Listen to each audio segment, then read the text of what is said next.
కచ్చెల సంద మొలకలు, వాటికి 2 ఆకులు.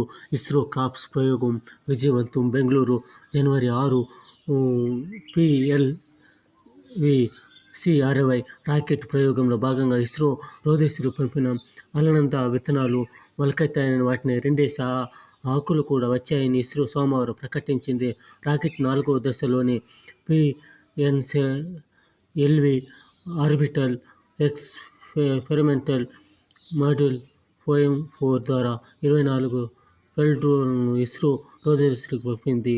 వాటిలో compact research module for orbital plant crafts అనే పరికరం కూడా ఉండేది. దీన్ని 2 ఆకులు వచ్చింది, మొలక ఎత్తింది. ఈ విధంగా మంచిదే, శుభ పరిమాణం. కచ్చెలో ఆకులు చెట్టు మొలుస్తుందంటే ఎంతో